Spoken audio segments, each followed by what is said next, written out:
Because of the unexpected multitude of movies in the 1990s, today we're going to pick back up with 1993. Hey homies, welcome back, or welcome if you're new here. My name is Haley, I run the Always in Wonderland blog at alwaysinwonderland.com, and today we are picking up with the Disney movies through the decades in 1993. I know we had to kind of drop off the last time and kind of pick back up, so we're going to pick back up today. We're going to hop on into it. So let's just kind of jump right in. Rated R, it is a Touchstone film and it's called Relive. In 1972, an airplane carrying a rugby team of college students crashes into the Andes en route to a game in Chile. Flying in poor visibility, the plane's wings clipped the side of the mountain and the aircraft came to rest on the snowy covered volcano at 11,500 feet. Several of the passengers and most of the crew died instantly, but the majority survived and are waiting to be rescued.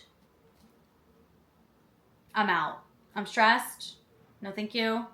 No thank you, I'm stressed. Does this have Ethan Hawke? I was like, I see a face on some of this that I recognize. It's Ethan Hawke. Yeah, no, I'm stressed. I will not be partaking.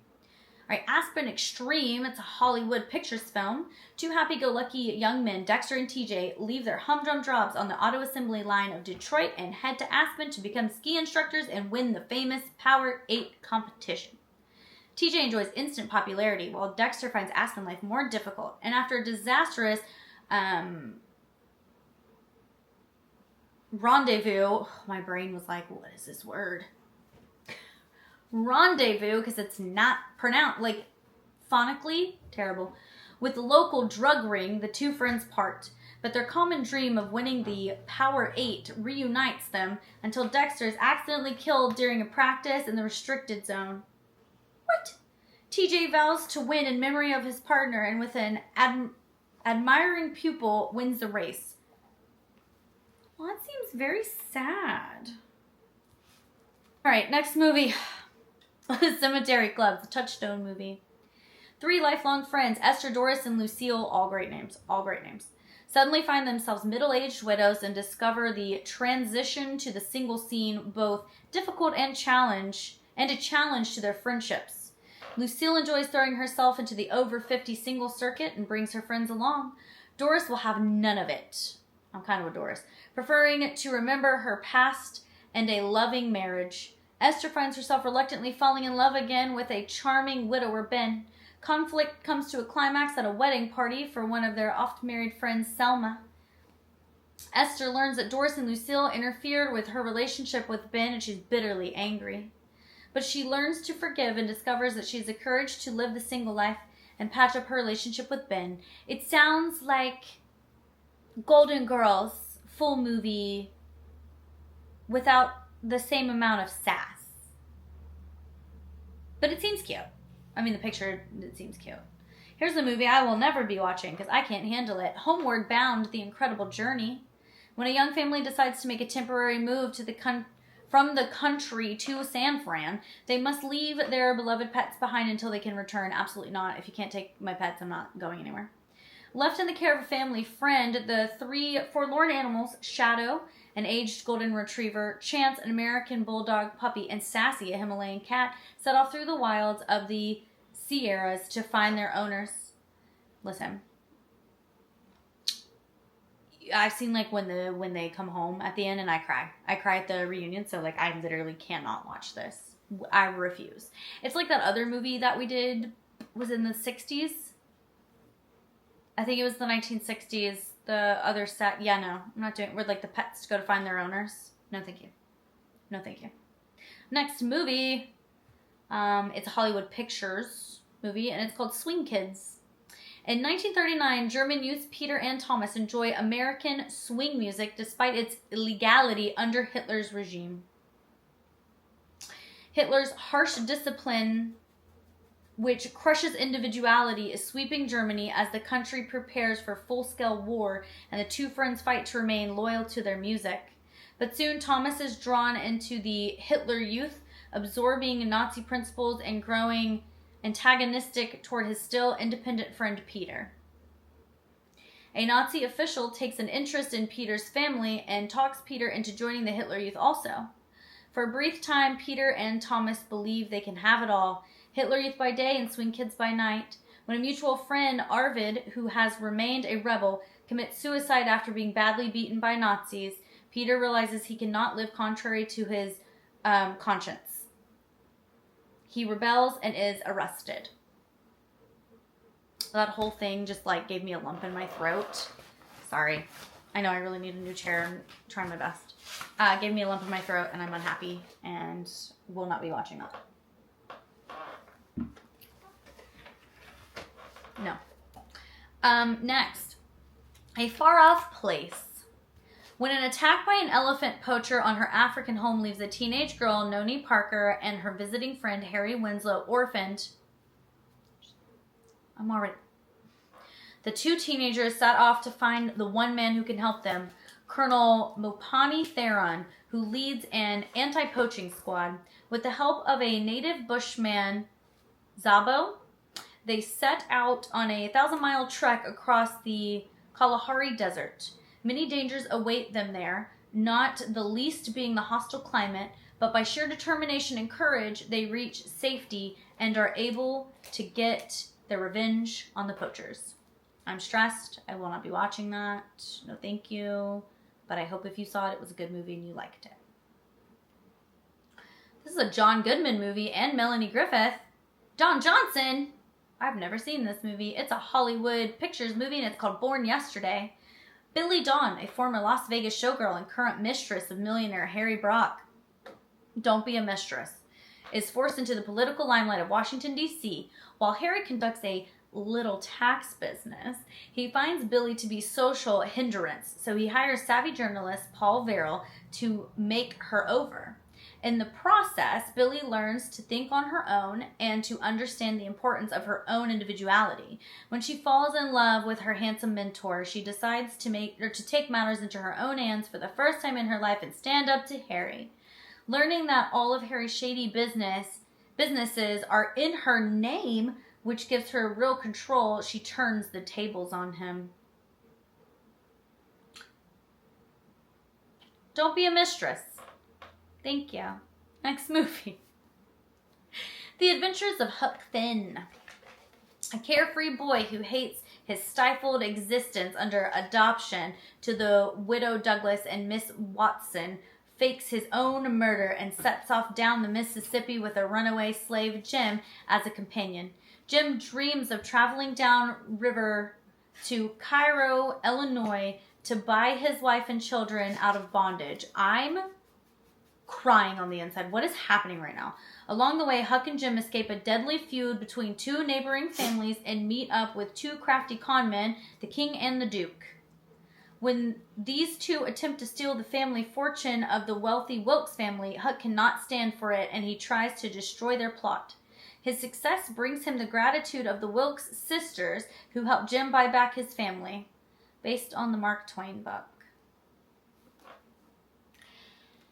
While I know times were different and things were what they were and we cannot change the past but acknowledge it, every bit of that really did just make me cringe in 5 different ways. Minimum. Moving on. Touchstone picture. Indian Summer. A group of adults hoping to relive childhood memories gather for a reunion at their former childhood summer camp, Tamaqua? That's what I'm going with. But each comes with his own problems. Despite the group's efforts to simply relax, the rigorous camp activities, plus 2 decades of memories, trigger each of them to examine their own life choices, or where their own life choices have taken them, and to wonder if perhaps it is possible to come of age more than once. Yeah. I feel like for as old as I am, I've lived at least 3 different lives. I've been 3 different people, and you grow and you change and you learn and you do. Especially before your frontal lobe is developed. Wild times, I know. By the way, that develops at 25 fully, if you didn't know. So I do feel like things get easier once that's done. Not by leaps and bounds, but I think you make better decisions. No teenager is making solid decisions, okay? I didn't and nobody else did. All right, let's see. Bound by Honor. It is a Hollywood Pictures film and it's rated R. Set against the background of East Los Angeles, the lives of 3 young men are traced during a 12-year span. When the half Anglo, half Sicano cousin Miklo of a Barrio gang leader, Paco, arrives, he learns the gang's motto is blood in, blood out. That sounds terrible. Which means to join the gang, one must spill the blood of a rival gang member. Yeah, see, like I said, sounds terrible.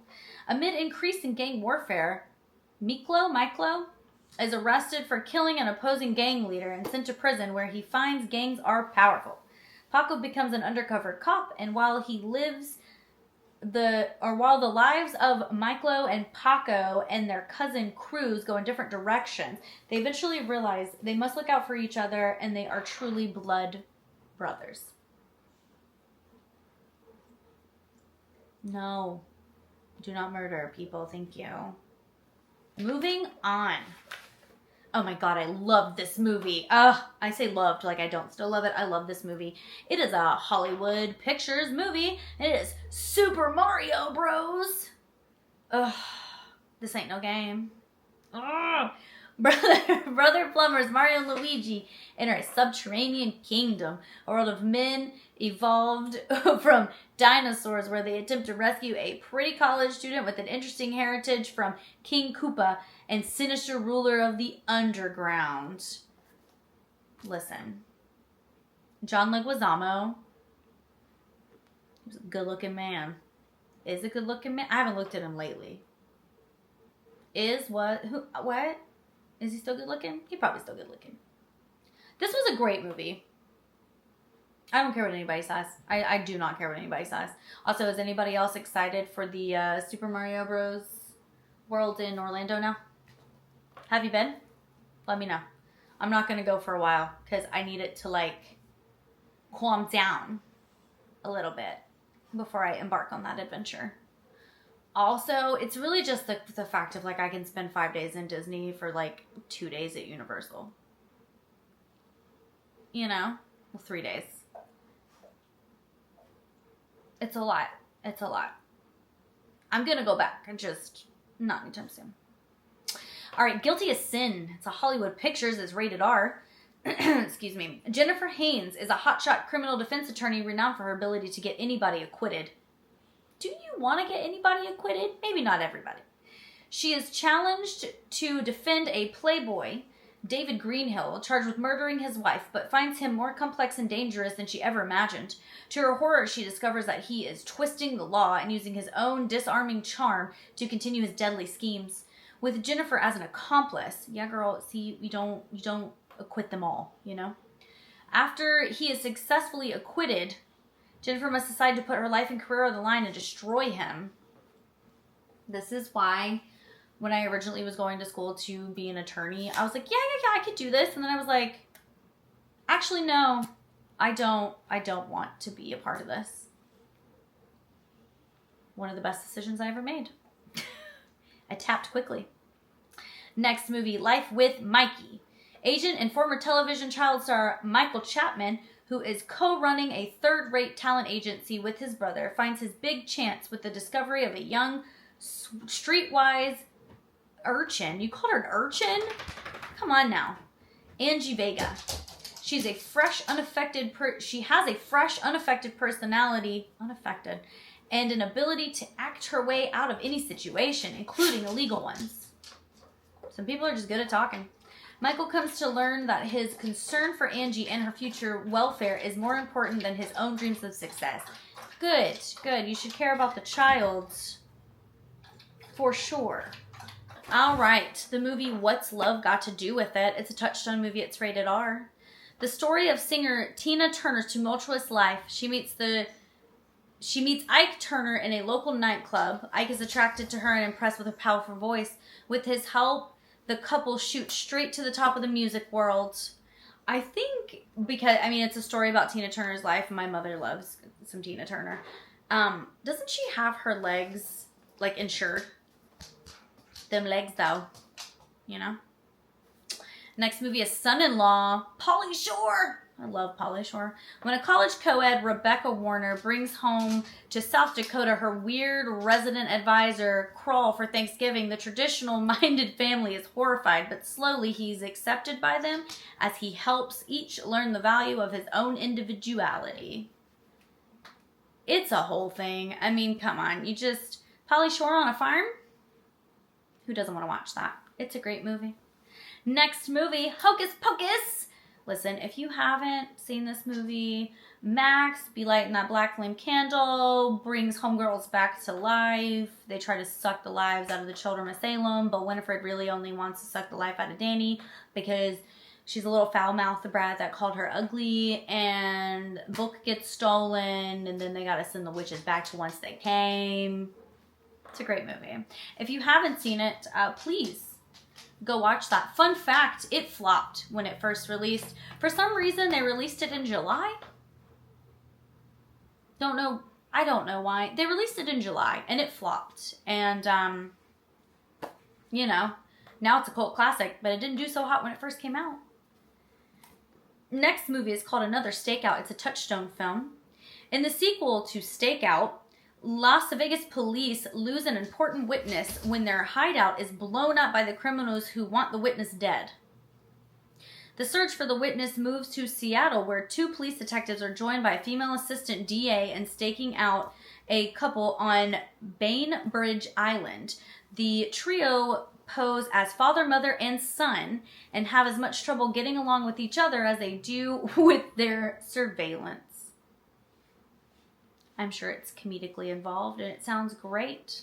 Next movie, Touchstone. My boyfriend's back. The way that this is, like, put, I was like, back from what? Or what's wrong with his back? You have his back? No, he's dead. He's dead. A teen, Johnny Dingle, plots a fake robbery so he can rescue a pretty girl, Missy, and get a chance to take her out on a date. When the staged robbery turns out to be a real one, Johnny only manages to protect Missy by getting himself shot. But before he dies, she promises him that elusive date. Now even death cannot stop Johnny. Anyone ever had one of these? He comes back as a zombie, and with the help of his parents, who are willing to adapt to his new flesh-eating ways, and a mad doctor who attempts to find another way to keep him alive, Johnny does at last manage to go out with Missy. Despite the help he receives, however, he decomposes and dies once again. Poor Johnny, man. But due to a heavenly error, it is found that he should not have died at all, so he is brought back to life. Oh my God. And to Missy, who has fallen in love with him. Well, Johnny, sir, I guess it all works out in the end, but wow. Wow, wow, wow, wow, wow. No, it sounds like a really fun movie. Next movie, it's a Hollywood Pictures movie. It's called Fatherhood. And it says, Jack Charles is a small-time hood who plans to travel cross-country to New Orleans to participate in a criminal heist that will set him up for life. But his daughter Kelly shows up and his plans are endangered. Kelly and her little brother Eddie had long ago been abandoned to foster care, and the abuse they received there warranted Kelly's escape. I hate this. Jack reluctantly rescues Eddie too and plans to leave them with their grandmother Rita, but Rita has her own life of gambling to live. I see where he gets it. And tells Jack to own up to his responsibilities as a father. As the trio makes its way across the country, pursued by the police and the FBI, Jack learns what it takes to raise children. By the time they reach New Orleans, he's ready to sacrifice his criminal activity for his children's welfare. Wow. It's like 3 Men and a Baby, but not. It's the opposite end of that. I wonder what that would look like. Have you seen this? Is it good? Please let me know. Please let me know. All right, next film is called The Joy Luck Club, and it's a Hollywood Pictures movie. It's rated R. The lives of 3 generations of Chinese women are interwoven into the story of mothers and daughters attempting to break through the barriers that often stand in the way of understanding each other. Four mothers born in China, now Americans, have met weekly for 30 years to play mahjong and have named themselves the Joy Luck Club. That's cute. It's like Sisterhood of the Traveling Pants, but different. I assume. I've never seen it. It doesn't really give me much more than that, so. I assume it's just a cute, loving movie. All right, next movie, Hollywood Pictures, rated R, Money for Nothing, stars John Cusack. So, when an unemployed longshoreman, that is one word, I don't know. Joey finds a bag containing 1.2 milli in unmarked, untraceable currency that has fallen off of an armored truck. He attempts to keep it, only to find that the cash brings a myriad of unwanted problems. When a dedicated detective, Pat, begins to close in, Joey and his girlfriend attempt to launder the money through the underworld leader, but even that goes awry, and Joey is soon is forced to own up to his mistake. Listen, if you found 1.2 milli just chilling, would you give it back? Would you give it back? I have a hard time saying I would. Let's be honest. Next, the program, it's Touchstones, rated R. Darnell Jefferson has just been inducted into the football program at Eastern State University. With his great skills on the field and a lovely girl, Autumn Haley, to show him around the college, Darnell intends to enjoy himself. But his severe academic problems and a heated rivalry with Ray Griffin for the starting tailback position and for Autumn's affection makes him realize that things will not be so easy. Darnell and his teammates discover the intense pressures, both on and off the field, and being on the football team.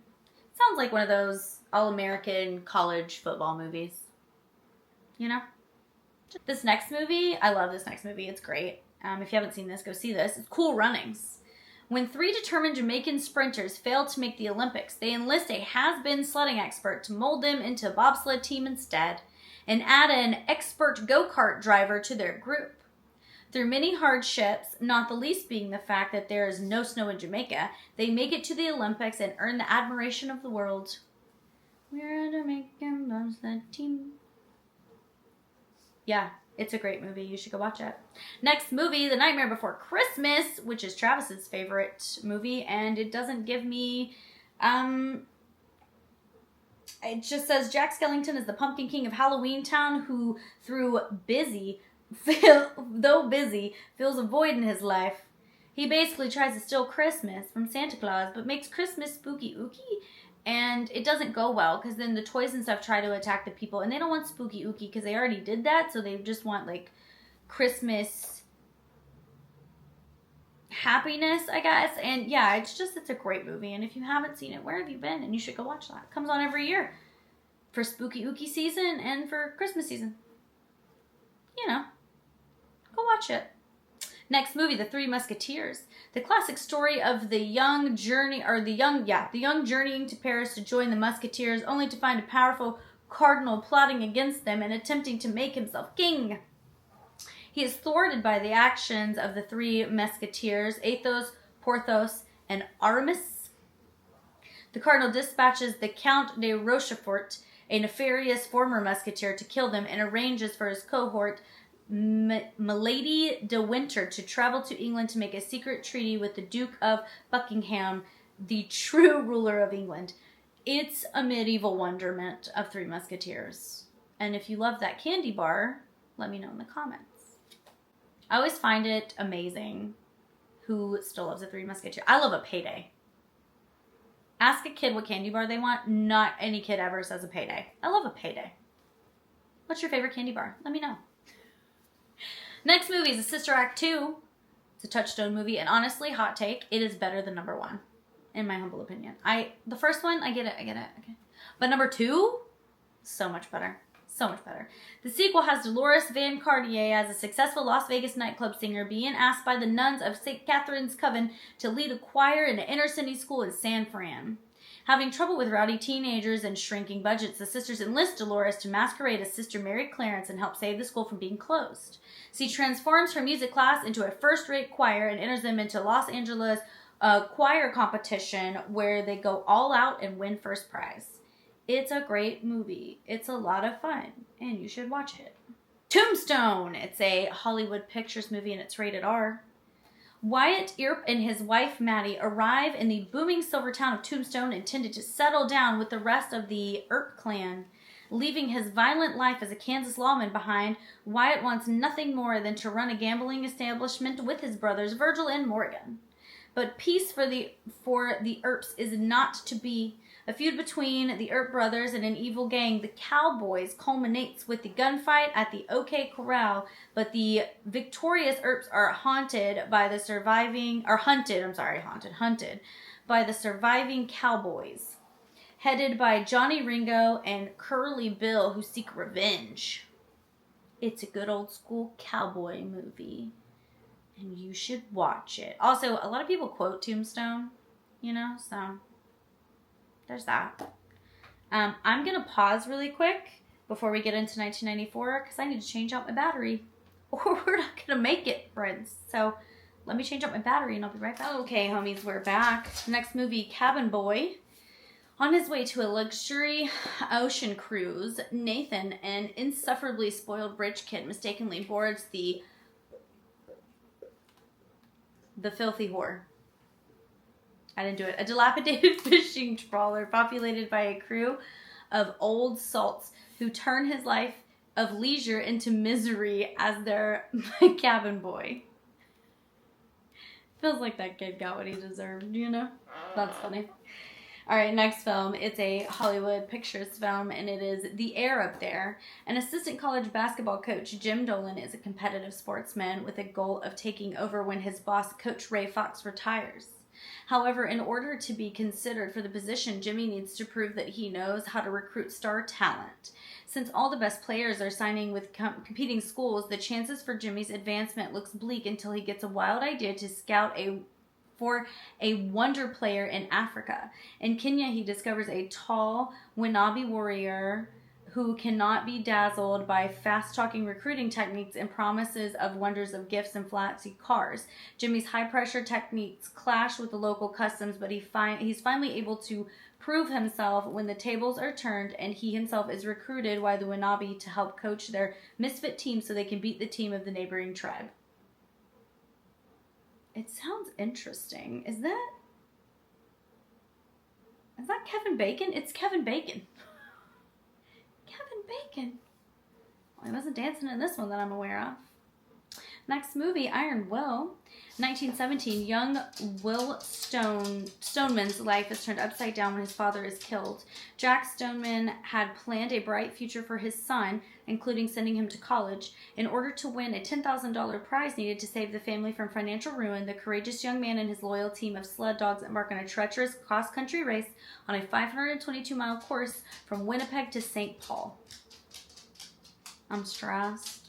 It sounds cold. Not for me. My father, the hero. 14-year-old girl Nicole is not happy to be going on a vacation on a tropical island with her dad, Andre. She is angry at him for being away for so long and mortified at the thought of spending 2 weeks with him amongst her peers. But then along comes Ben, a sexy young man whose good looks and charm spin Nicole into adolescent love. It sounds kind of weird, but maybe it's like one of those feel-good movies. I don't know. Maybe not for me. Ember just barreled down the door and we just kept going. Because if I don't, we're not going to get through this ever. Next movie, Blank Check. 11-year-old Preston Waters' rusty old bike is accidentally run over by a car driven by a crook named Quigley, who quickly dashes off a check to pay for the damages, but in his haste neglects to fill in the amount. Preston notices the overnight and boldly fills in an impressive amount, $1 million. Suddenly wealthy, Preston embarks on the wildest spending spree ever. He hires a personal chauffeur, buys a great house, and throws himself a spectacular 12th birthday bash. But the party's over when the FBI, along with Quigley and his thugs, descend as uninvited guests, and Preston discovers how hard it is to hold on to his newfound riches. You're 11 and thought of this? Interesting. Parents? What are you doing? Next film, Hollywood Pictures, rated R. It's called Angie. Born and raised in the tightly knit neighborhood of Brooklyn, Bensonhurst, Brooklyn. Angie has a growing need for personal fulfillment that expresses itself in ways her family and best friend Tina cannot understand. When Angie becomes pregnant by her longtime boyfriend Vinny and begins, I love the name Vinny, and begins an affair with Noel, a successful lawyer in Manhattan, everyone is aghast. Increasingly so when Angie decides not to marry Vinny but still have the baby. After the child is born and the affair with Noel ends, Angie embarks on a journey of self-discovery, facing her family's darkest secrets and learning to take responsibility for herself and her new baby. It's Gina Davis, you can't go wrong.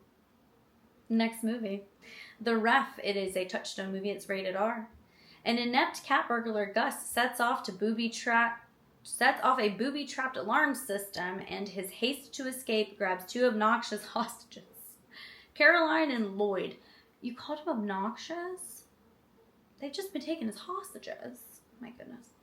Both of whom argue incessantly, playing one-upsmanship to see who can be the most abusive. His hoped-for heist turns into a visit with the family from hell for Gus. There's a rebel son, Jesse, along with an abominable money-pinching matriarch, Rose, and a coterie of contemptuous relatives coming over for a Christmas Eve dinner. Soon Gus finds that his survival necessities that he become a referee for the domestic disputes. If that's not toxic, I don't know what toxic is. Good grief. D2, The Mighty Ducks. After an injury sidelines his career, an aggressive lawyer turned coach Gordon Bombay spends his days sharpening other people's skate blades at a local sports shop. However, when he is recruited to coach Team USA at the Junior Goodwin Games in Los Angeles, Gordon is reluctantly drawn back to the rink he has come to resent. Come on, it's The Mighty Ducks. It's always like a feel-good movie. Emilio Estevez. We loved Emilio Estevez in Breakfast Club. No, it's a feel-good. Now, this next movie, the picture has me questioning a lot of things. Holy Matrimony.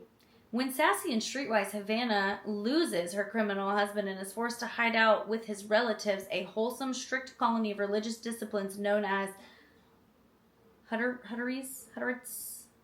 She finds that their archaic commandments on chastity and hard work clash with her modern morality. They have never met anyone remotely like the sexy Havana, and she has never spent time with people who are so uncorrupted by the influences of society.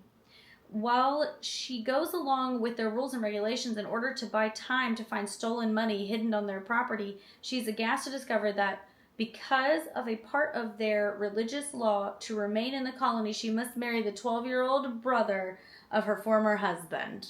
I'm out. Temporarily stuck with each other, the two square off for a comic battle of wills. I'm out. I'm out. I'm out. I'm out. Moving on. White Fang 2, Myth of the White Wolf. Young prospector Henry Casey, along with his magnificent half-wolf, half-dog named White Fang, is set to make his fortune during the Alaskan Gold Rush.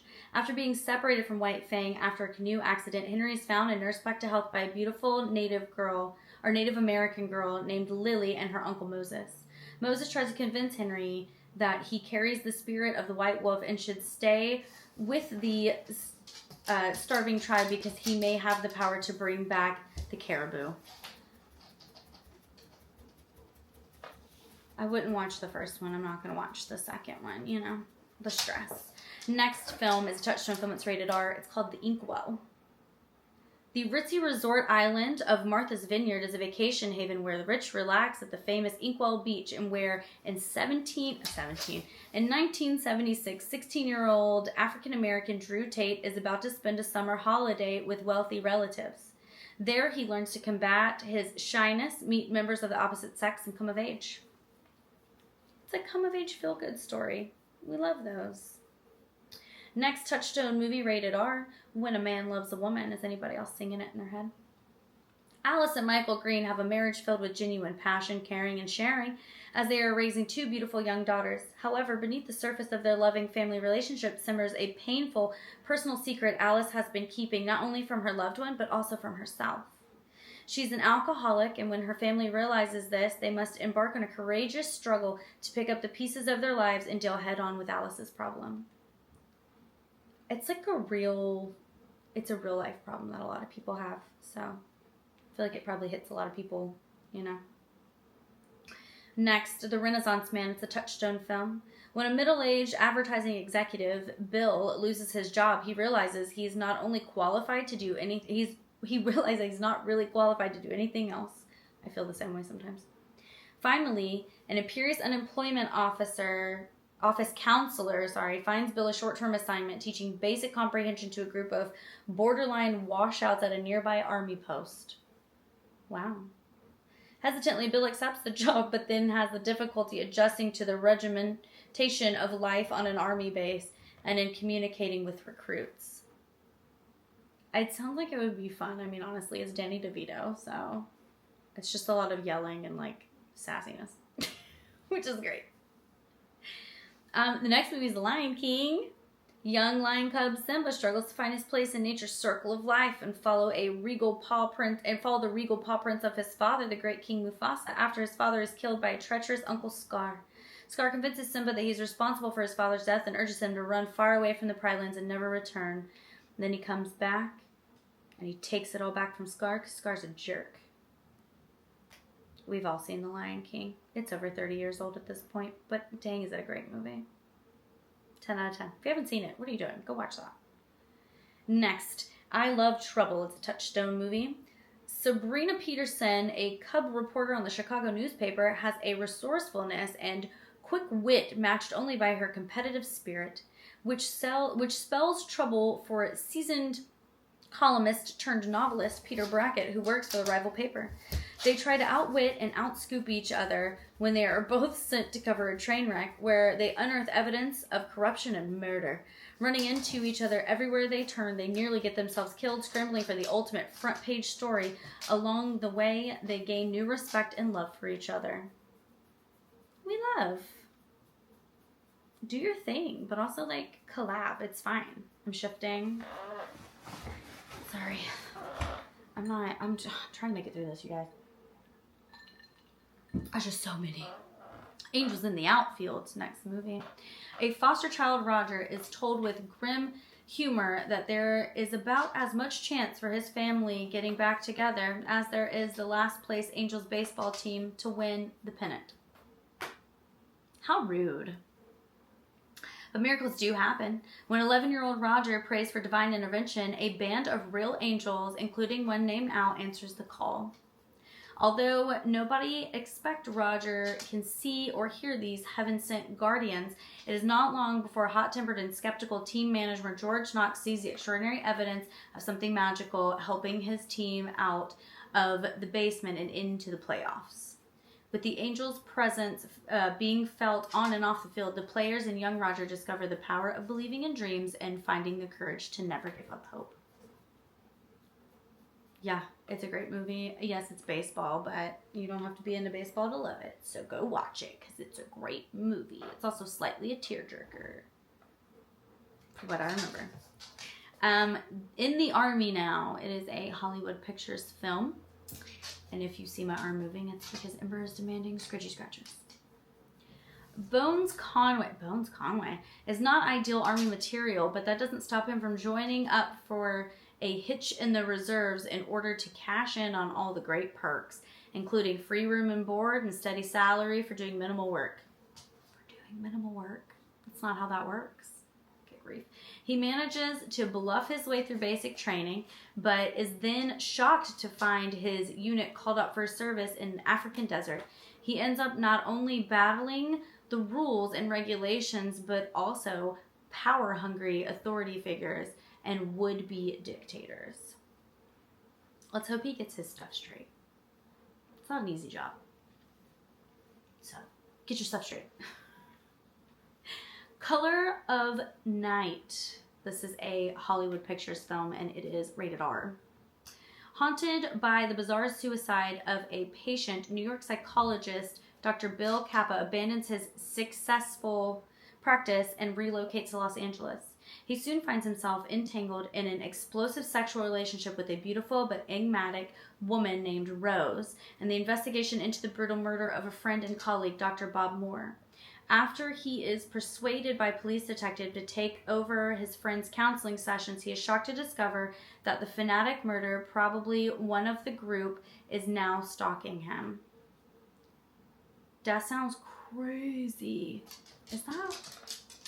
Yeah, Bruce Willis. Okay, I was like, I just had to, like, make sure. I saw his face, and I was like, that has to be Bruce Willis. And I was right. Hold, please. Next movie, it's Pat, the movie. I vaguely remember this, but I never, like, got into Saturday Night Live, so, yeah, I don't know much. The androgynous, pudgy, and obnoxious Pat from Saturday Night Live battles friends and neighbors alike who cannot decide if Pat is male or female. All right. Pat has a relationship with Chris, a kindly bartender who, with his hippie clothing and hair, is also sexually ambiguous. When handsome neighbor Kyle, a married but uptight young man, becomes inexplicably obsessed with Pat, he comes to wonder if he is gay or straight. But basically, it's Pat who is Pat's most devoted admirer. What a whirlwind of a movie. Oh my goodness. Who plays the Pat character? It's Julius Sweeney, right? Anyway, moving on. Camp Nowhere, which sounds not as bad as Camp Crystal Lake, but it's on the verge. Nowhere. Ooh. At the end of the school year, young Morris Mudd Himmel and his friends are unceremoniously packed off by their wealthy parents to summer camp that specializes in computer programming, military training, or calorie counting. I feel like you could use all three of those. At different points in your life for different things. This summer, Morris and his clever cohorts have determined to create their own vacation haven. With help from out-of-work high school drama teacher Dennis Van Welker, who passes himself off to each of the kids' parents as the owner of a different phony-themed camp, the kids fabricate an elaborate scheme to create their own camp filled with video games and junk food. But when Parents' Day approaches, the kids have to resort to even greater deceptions to try to fool the gullible parents. It sounds like it'd be kind of a cute movie. Fun and fancy-free, you know what I mean? Which is a movie in itself, but it sounds like it'd be fun and fancy-free. Next movie, it's a Touchstone movie, A Simple Twist of Fate, and it's got Steve Martin in it. Cabinet maker Michael McCann has withdrawn from society to lead a solitary, unencumbered life. But one fateful winter's night, the baby daughter of a young mother who has died in the snow wanders into Michael's secluded cabin. This got heavy real fast. As a result, he changes his life forever. A strong attachment develops between the man and the girl, and he legally adopts her, naming her Mathilda. I mean, not the movie for me, but wow, that's kind of heavy. The next movie is a Hollywood Pictures movie, and it's called Quiz Show. Contestant Herb on the popular television quiz show 21 in 1958 is persuaded to lose to Columbia University English instructor Charles Van Doren, who becomes the nation's darling as he continues week after week answering difficult questions. Disgruntled, Stimple blows the whistle. He reveals that the quiz show is rigged. Oh no. The contestants are given the answers in advance. Congressional investigator Richard Goodwin likes Van Doren and his Pulitzer Prize-winning father Mark, but he still doggedly pursues the investigation, and when deception is exposed, shockwaves are sent reverberating across America. A lot of those television shows are fake. And a lot of them put people through some really crazy, wild things. So, yeah, no thanks. Terminal Velocity is the next movie, and it's a Hollywood Pictures movie. A devil-may-care professional skydiver instructor, Richard Ditch Brody, finds himself hurled into a world of international espionage and intrigue when a beautiful and mysterious woman named Chris signs up for parachute jumping. During her initial free fall, the chute fails to open. When the FAA unjustly blames Ditch for the woman's death and closes down his business, the hotshot instructor takes it upon himself to discover the truth behind the bizarre incident. However, he soon learns that nothing is as it seems, least of all Chris, who turns up alive and is revealed to be a former deep-cover KGB espionage agent. I mean, you want to escape parts of you, fine, but find a better way. Like, don't put somebody else in that position, you know what I mean? You know what I mean? Like, don't do that. Don't do that at all. All right, next movie, Touchstone, rated R. It's Ed Wood.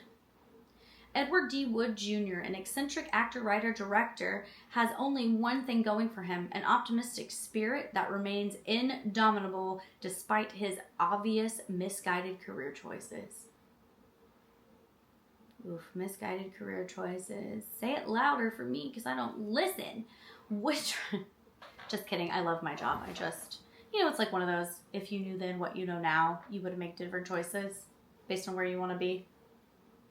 We're all that way, aren't we? Everyone. Wood tries to make it in Hollywood, but earns a reputation of the worst director of all time. Yikes.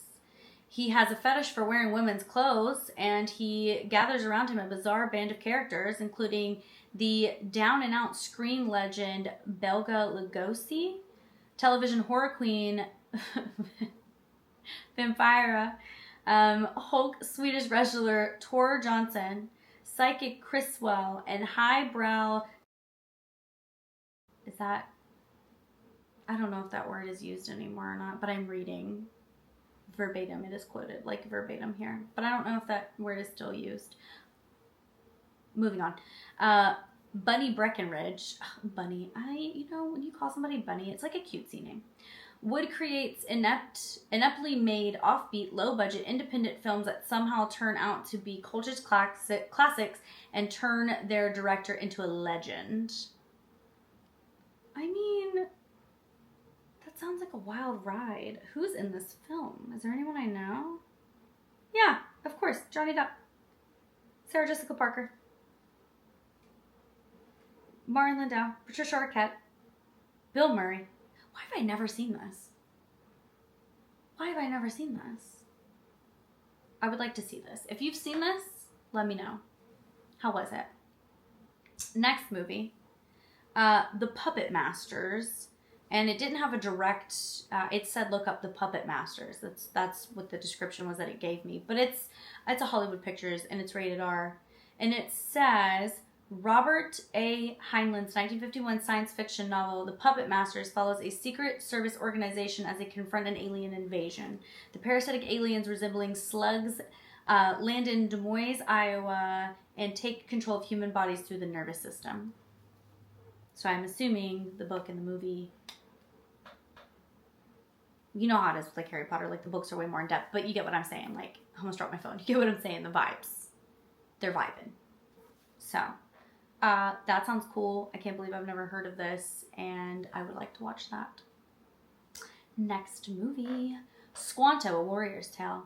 Cultures collide when English explorers and traders sail to the New World and encounter the friendly native people of the land. But the wayfarers violate the Indians' trust by abducting two brave Squanto and Epinow, whom they intend to take back to England to display as exotic examples of primitive life.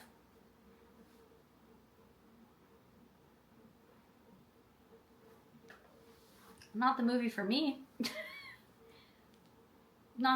Moving on. The Santa Claus. Hot take, I don't care. I've seen it. I don't care for these movies. I don't watch them when they come on. Tim Allen is like everybody's TV dad. Much like Bob Saget. But, I don't care for these. Scott Calvin is a divorced father whose strained relationship with his 8-year-old son Charlie begins to mend only after a bizarre twist of fate transforms him into the new Santa Claus. When the current Santa Claus falls off his roof on Christmas Eve, Scott dons Santa's suit, and soon he and his son are whisked off to the North Pole.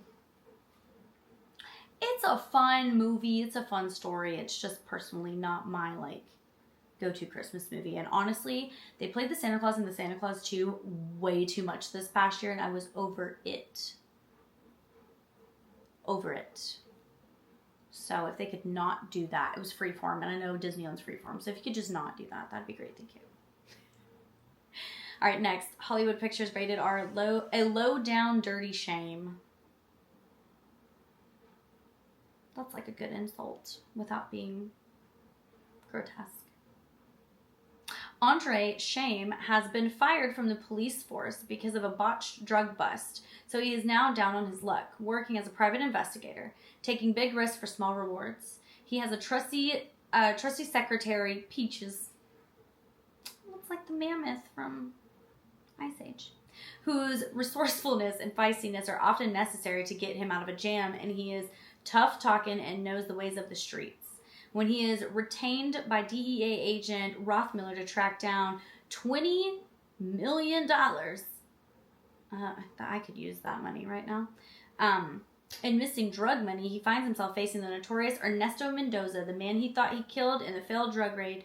Now he has a chance to clear his name as well as shut down Mendoza's illegal operations. I mean, I love a good action movie, so it's probably good. Also, a low down dirty shame. I was going to say good band name, but it may be too long for a band name. Anyway, moving on. The Jungle Book, but it's Rudyard Kipling. His version. The Rudyard Kipling Jungle Book. Mowgli, a young man raised since childhood by animals in the jungles of India, is eventually drawn from the jungle by his attraction to the beautiful Kitty, daughter of Major Bryden, an important English military official. Mowgli's life changes as he re-enters civilization. When a military officer, Captain Boone, forces Mowgli to reveal the jungle's hidden treasures, Mowgli has to rely on his loyal animal friends, Gray Brother, a wolf, Baloo, and Bagheera, to survive the perilous ordeal and reunite with Kitty. Wild. Puns intended. So, that's how it's going. Wild. Alright, let me get to the next one. I had to, break them down and, we're restarting. We're going to go into 1995 now, and I'm going to try to make it through 1995. Next film is called House Guest. Enterprising Kevin Franklin's wishes and dreams turn out to be short-lived. It's a Hollywood Pictures film, sorry. When his latest get-rich scheme fails, and he is forced to leave the town in a hurry. With loan sharks and hitmen after him, he heads to the airport where he meets lawyer Gary Young and convinces him that he is the childhood chum who is due for a family visit. Masquerading as a house guest is tricky enough, but soon Franklin is expected to be a world-famous oral surgeon, causing many complications. It sounds just like a fun comedy, you know? So, I'm here for it. It sounds great. Next, Bad Company is Touchstone Pictures rated R. An out-of-favor CIA agent is caught in a maze of deadly intrigue when he is sent to infiltrate an industrial espionage boutique and ends up being seduced by a master manipulator into taking over the operation. Their relationship erupts into uncontrollable passion, with greed proving to be the underlying motivation in a tale of espionage and ruthless double-crossing. It sounds stressful, but an action movie nonetheless. Probably good. Oh, this next movie, Mia Farrow, Antonio Banderas, and Sarah Jessica Parker. Miami Rhapsody. It's a Hollywood Pictures film. I'm waiting to say Hollywood Studios on accident. I hope I've been good. I don't think I've slipped yet. A young woman is forced to confront the true essence of marriage when her boyfriend finally pops the question. To determine if marriage is worth the impact it will have on her carefree life, she tries to discover what relationship and marriage are all about. Along the way, she discovers that the marriages of her brother, sister, and parents are not as happy as she thought, and each one of them is engaging in an extramarital affair. Don't do that. Get a divorce. Just get a divorce. Next movie, The Jerky Boys. It's Touchstone. It's rated R. A pair of young men from Queens, New York, create outrageous characters with their voices when they make phone calls to the unwary. But they get in trouble both with the law and the mob. That's all it says. I know nothing else about this. But it says sizzling soundtrack. And comic dynamos. I don't know. But if you've ever seen this, let me know. Let me know how it is. Heavyweights. The next movie, an overweight teen, Jerry, and his friends at Camp Hope are forced to spend their vacation with an out-of-control fitness freak and prepare for the end-of-summer Apache Games with their muscle-bound rivals, the Camp MVF. Eventually, the overweight campers oust their leader, implement sensible diet and training programs of their own, and use their smarts to outwit the Camp MVPers. You know, as someone who has pretty much always struggled with their weight, I don't know if I love this. I think this is a little toxic-y. And I do understand we need to like eat right and be supportive, but I just don't know how I feel about picking on the chunky kids for being chunky. Because I was one. That's all. Moving on. Man of the House is the next film. A resourceful 11-year-old boy, Ben, tries to scare off his mother's suitor, Jack, a federal prosecutor unprepared for stepfatherhood. You gotta be prepared for that, man. Them kids. By forcing him to join the YMCA's Indian Guides program and participate in Native American-inspired rituals and games. The boy's scheme seems to be working until a vengeful mob boss enters the picture and decides to have Jack eliminated. Ultimately, the Guides take on the mob and use their superior wilderness warfare tactics to capture Jack's pursuers. I mean, sounds a little crazy, but it's Chevy Chase and Jonathan Taylor Thomas. So it's probably great, and it's probably filled with a little bit of comedic humor, for sure. Next is a Hollywood Pictures movie. It's called Roommates. A lovable, elderly grandfather, Rocky, plays an important role in the life of his grandson, Michael. At 107, so impressive, Rocky is the oldest employed baker in Pittsburgh. And this saga, covering 30 years of his life, shows how he raises Michael from childhood and continues to guide him into manhood as he marries, has children, and embarks on a busy career in medicine. The relationship makes a powerful statement about the value of family, as Rocky is determined to stick around for as long as it takes to teach Michael what he needs to know about living. I love this. It's so cute. Also, I know a woman who's 101, and she just comes in, like, strolling. No cane, no nothing. That's impressive. That is impressive. So, wild. But I'm impressed by her. Hears good. Sees good. Walks by herself. I'm so impressed by her. I'm like, what did you do? What did you do?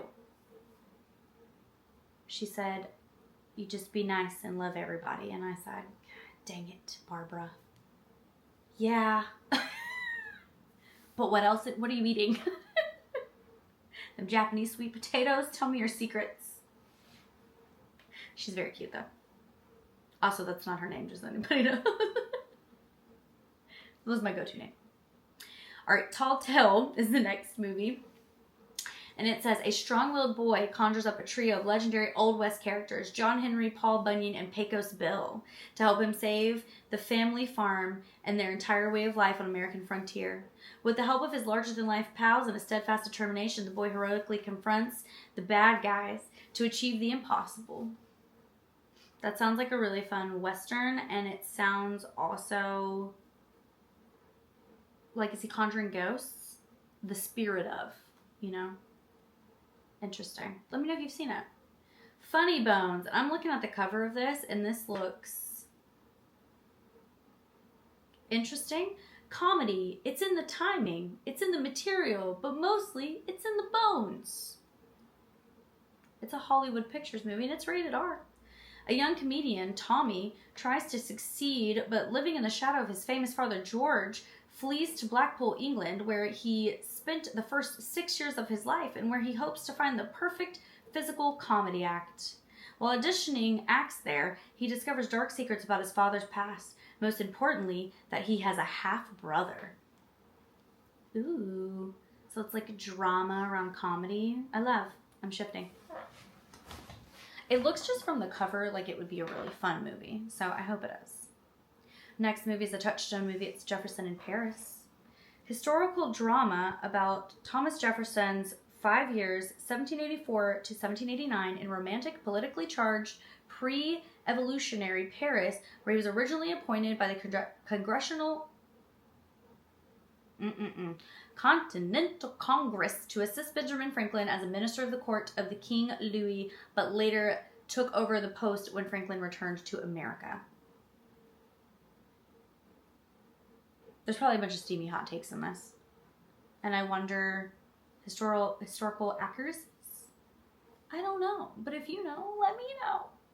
Oh, this next movie, I love this movie. A Goofy movie. Banging soundtrack. Did you pick your possum? It's now 30 years old. Just... Ugh. Goofy takes his son Max on a fishing trip in an effort to bridge generational gap and spend some quality time bonding with his son, even though Max would rather spend time with his girlfriend Roxanne. It's not really his girlfriend, but like he's trying to make her. Rather than explaining to Roxanne the real reason for his trip, Max uses a little deception, which results in all sorts of complications. Yeah, it does. And the whole time, every time Max is mean to Goofy, it like hurts my heart. Because Goofy's just like he's a gentle soul. He's just pure, you know? I love Goofy. And every time Max is mean to him, I'm like, you little brat.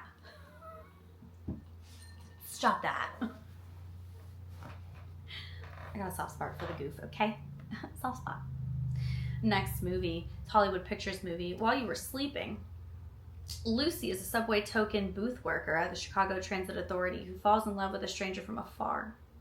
When he, Peter, is mugged on Christmas Day, Lucy saves his life and then finds herself mistaken as Peter's fiance when he is hospitalized in a coma. That sounds like it's gonna get little hairy. That's all it tells me. It doesn't tell me if there's anything else that's crazy, but it sounds... I do wonder what happens. I'm intrigued. The next movie, A Pyromaniac's Love Story. It's a Hollywood Pictures movie. After being dumped by his girlfriend, arsonist Garrett burns down a pastry shop. Garrett. Number 1, don't burn things down that aren't yours. Okay? That's not nice. Number 2, a pastry shop with delicious pastries. Also, do you know how much time it takes to put into pastries? How rude. Garrett's wealthy father tries to get the shop's employee, Sergio, to take the blame, but he refuses until the owner himself is accused and decides to be gallant. But this makes Garrett mad because he wants the blame so he can show his girlfriend that he can be passionate about something. I don't think that's how that works. You don't cause a problem to then be passionate about. I'm very confused, but it has John Leguizamo in it. So, you know, it's probably a good movie. Crimson Tide is the next movie. It is a Hollywood Pictures, and it's rated R. When an American emergency patrol on a nuclear submarine receives an urgent but unverified message to launch a strike against rebel Russian missiles sites, confusion and chaos erupt on board between rival officers, bringing the world to the brink of nuclear disaster.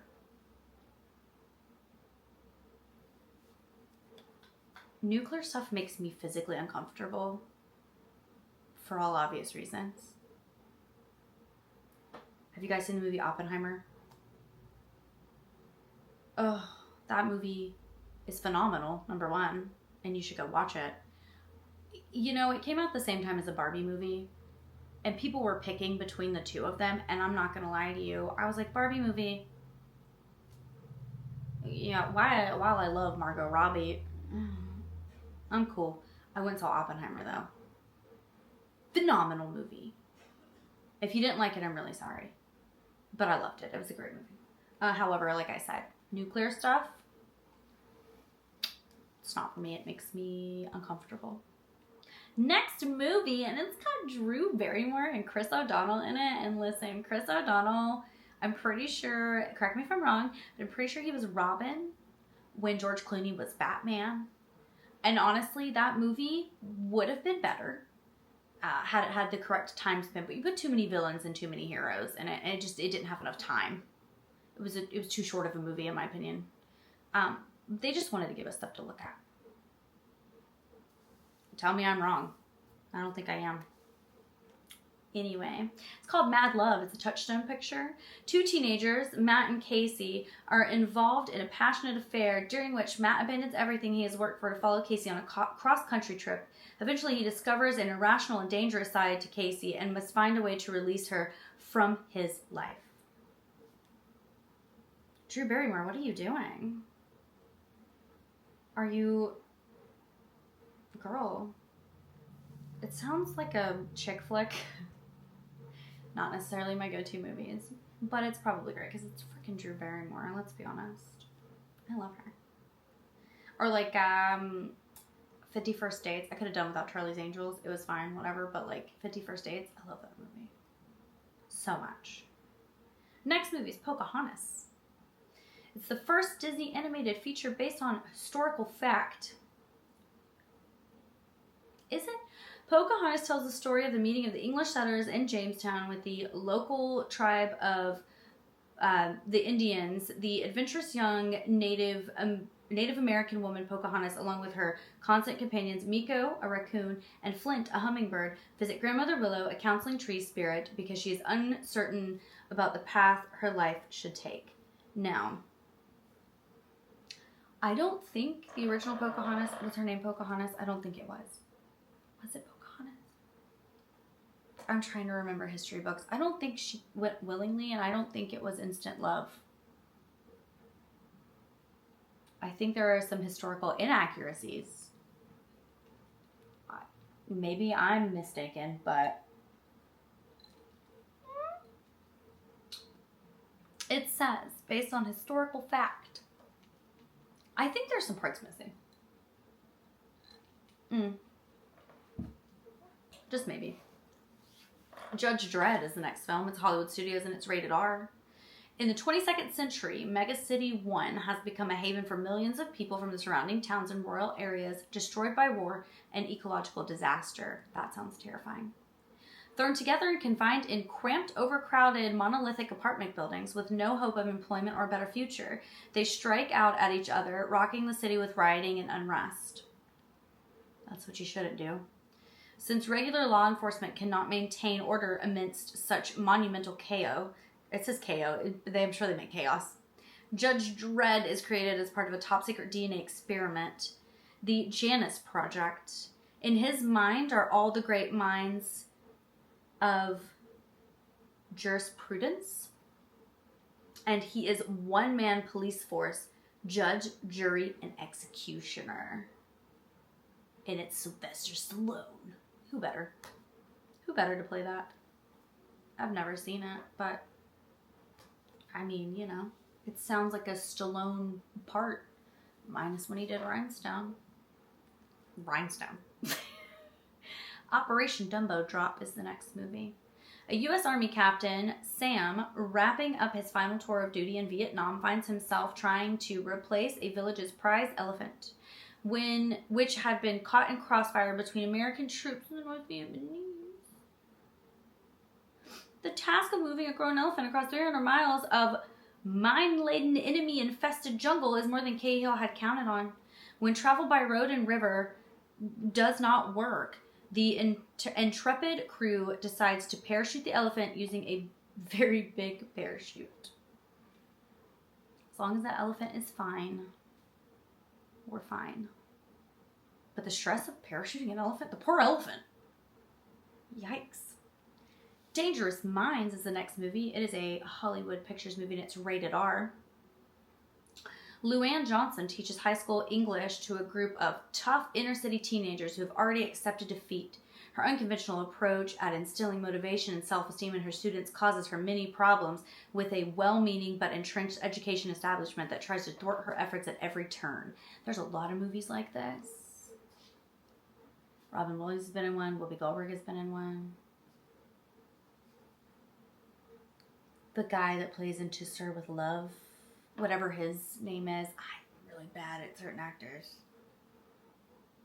But yeah. I'm sure it's a great movie. Next. Kid in King Arthur's Court. An earthquake occurs during a Little League game in Southern California, and 14-year-old Calvin, I love the name Calvin, it's a great name, playing for a team known as the Knights, falls through a crack in the earth and is unexpectedly thrust back into time to the mythical medieval kingdom of Camelot and the court of the legendary King Arthur. I do not want to go back to medieval times. No, thank you. Have you read this? Have you learned? You don't? No, thank you. I'm good. Also, I can't think of the name of it right now, and if I remember, I'll pop something in. But does anybody remember the Martin Lawrence movie where he went back in time with the coolest shoes? What was that movie called? I'm gonna look it up. I'll put it in. That's what it's giving me. I'm just saying, if you've never seen that movie, you should watch that movie. All right, next, Hollywood Pictures rated R, The Tie That Binds. I don't know how I feel about that. An attractive and loving couple, the Cliftons, decide to adopt a child, and after visiting an adoption agency, they are immediately bewitched by a beautiful but shy 6-year-old girl, Janie. But it turns out that Janie already has parents, the Netherwoods, who happen to be drifters and dangerous criminals. The Netherwoods appear to reclaim their child, but they will stop at nothing, including murder, in their quest. That sounds terrifying. No thank you. No thank you. I'll pass on that. Unstrung Heroes is the next one. It's a Hollywood Pictures movie.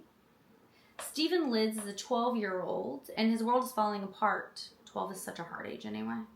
Overwhelmed by his life with an ailing mother and emotionally disturbed father, Stephen runs off to live with 2 wildly eccentric uncles, Danny and Arthur. Baffled by the tragedy surrounding him, Stephen finds solace in the idiosyncrasies, sorry, I just slowed that one down, of his uncle's strange and wonderful world and begins understanding his life. I'm glad that he had other people there to help him, get him through a tough time. You know? The Big Green is the next movie. This kid that plays in here, he's in the, oh no, The Sandlot. That's all I could picture him from. At least I'm pretty sure he's in The Sandlot. If I'm wrong, oh god, that's a mistake.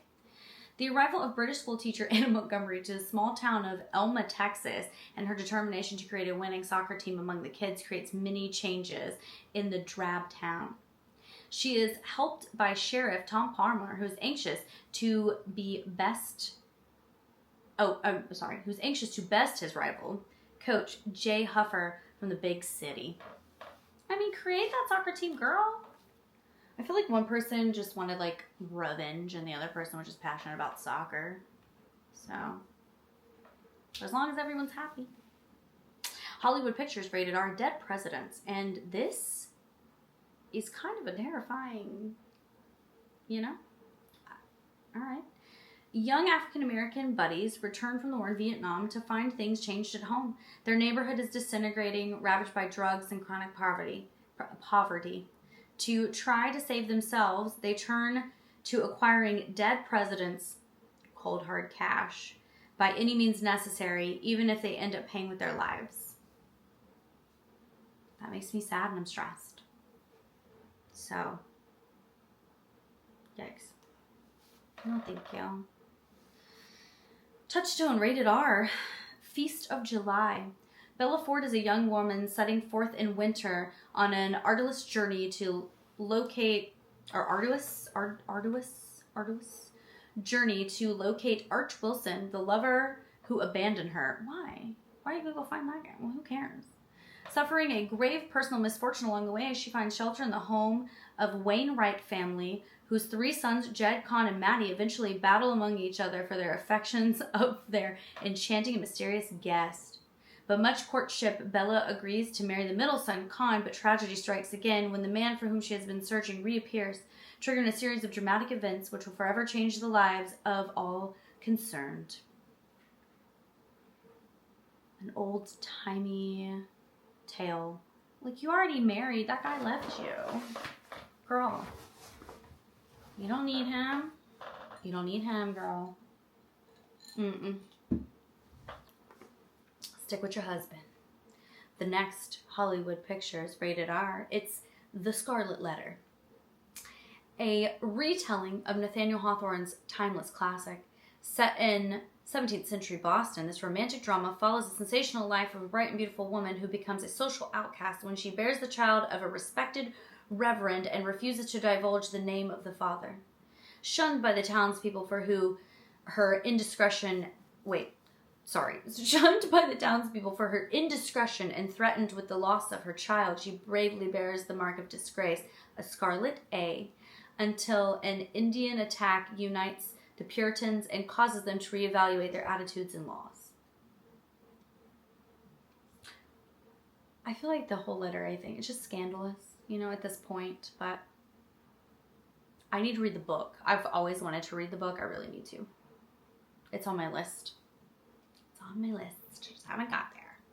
All right, this movie's called Frank and Ollie, and honestly, this looks absolutely adorable. You see that? Adorable. Documentary featuring film about the lives and careers of legendary Disney animators Frank Thomas and Ollie Johnson, made by Thomas's son Ted Thomas. I love it. I love it so much. And they're freaking adorable. And honestly, thank you guys for all of your hard work into my childhood. I appreciate you. I love it. This next movie, I also loved this movie, and I hated that they were so mean to him, but it's a Hollywood Pictures movie, and it's called Powder. An enigmatic young man with startlingly white skin and extraordinary abilities is discovered living in the cellar of a remote farmhouse and brought to live in a community that does not quite know what to make of him. They sure don't. Befriended by the head of the school for troubled youth and an enthusiastic science teacher, the young man known as Powder demonstrates an astoundingly high IQ and tremendous compassion to persist regardless of the distrust, hatred, and fear that his presence seems to generate. Which just makes me sad. Ultimately, Powder has a profound effect on all who come in contact with him, but learn that he is the only one who can help himself. It's true, and it's wonderful, and if you haven't seen it, go watch it. Next film is Toy Story. Andy's toys, okay? And then Buzz shows up, and then Woody's jealous, and then Sid tries to, shoot him off in a rocket, but they're moving, but then they gotta get back home, and then there's, the claw, because there's the whole thing, and yeah. You know Toy Story. It's a great movie. It's a great movie. And if you haven't seen Toy Story, please go watch Toy Story. Thank you. That is all. That is all. Father of the Bride Part 2, next movie, is Touchstone. After George Banks has finally recovered from his daughter's wedding, he receives a double shock. First, his daughter announces that he's going to be a grandfather, and then his own wife announces that she's also pregnant. This happens so much, and I don't know how I personally would handle that. No, thank you. No, thank you. Nixon is the next movie. It's Hollywood Pictures, and it's rated R. The political life of Richard Nixon is covered with flashbacks showing his Quaker upbringings from his congressional days to Watergate and his resignation, presenting a psychological portrait of a complex public figure and a look at people who surrounded him. So it's like a docu on Richard Nixon. It's rated R, so scandalous. And our last movie for 1995, We've Made It, Friends. We've made it, friends. In our part 2. It's called Tom and Huck. Tom Sawyer and Huck Finn team up to steal a pirate's treasure map from Joe in order to save an innocent man from being wrongly convicted in court. Witnessing a heinous crime, they are forced to run away from home. Presumed lost in the Mississippi River, they decide whether to come forward and save the innocent man or risk retribution from Joe. It sounds like a Tom and Huck shenanigans, Just saying.